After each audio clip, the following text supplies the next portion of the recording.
सिर्फ 9 महीने पहले बीजेपी ने बिहार की बांकीपुर सीट 52,000 से ज्यादा वोटों से जीती थी। आज प्रशांत किशोर ने उसी सीट पे बीजेपी को 19,000 से ज्यादा वोटों से हरा दिया। तो सिर्फ 9 महीने में ऐसा क्या बदला? मेरे हिसाब से इस हार के पीछे 5 मेजर रीजंस हैं। Let's understand them one by one. But पहले नंबर्स देखते हैं। 2025 में बीजेपी को 98,000, आरजेडी को 46,000 और जन स्वराज को मिले सिर्फ 7,700 वोट। आज जन स्वराज को मिले 64,000, बीजेपी को 45,000, यानी कि वो ड्रॉप होकर 45,000 पे आ गए और आरजेडी सिमट गई सिर्फ 14,000 के आसपास। Now let's look at the reasons. Reason number 1, growing public dissatisfaction, paper leaks, jobs, UGC controversy, gen Z और इथेनॉल। अलग अलग इश्यूज बट कलेक्टिवली गवर्नमेंट के अगेंस्ट एक अंडर करंट क्रिएट हुआ जिसे पीके ने कैपिटलाइज किया। Now reason number 2, very important, Bharat Bhushan Tiwari encounter controversy. Police ने इसे एनकाउंटर बताया, फैमिली ने फेक एनकाउंटर का एलिगेशन लगाया जो कि वीडियो में भी दिख रहा था।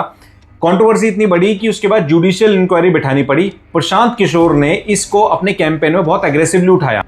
नाउ रीजन नंबर 3, बीजेपी का कैंडिडेट कंफ्यूजन। 5 टाइम एमएलए और बीजेपी के करंट अध्यक्ष नितिन नवीन के जाने के बाद जो पहला कैंडिडेट उतारा उसका विड्रॉल हो गया। उसके बाद लास्ट मोमेंट पर नीरज सिन्हा को उतारा गया। ऑब्वियसली वो पीके जैसे हैवीवेट कैंडिडेट के सामने नहीं टिक पाए। तो सवाल ये उठता है कि ये जो सीट है जो 95 से बीजेपी नहीं हारी थी, ये बीजेपी का गढ़ था या फिर नितिन नवीन का? Now reason number 4, very strong और शायद बीजेपी की एक गलती, सम्राट चौधरी की अपॉइंटमेंट और 7th फेल का टैग।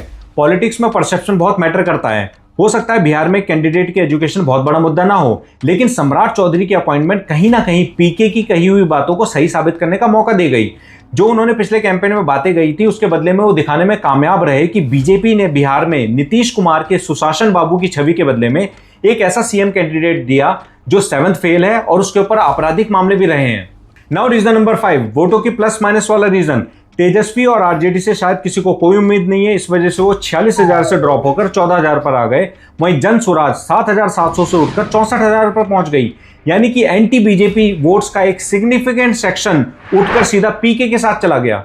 अब देखो, एक बायपोल से बिहार का फ्यूचर डिसाइड नहीं होता, लेकिन 52,000 की जीत का 9 महीने में 19,000 की हार में बदल जाना एक सीरियस वार्निंग है।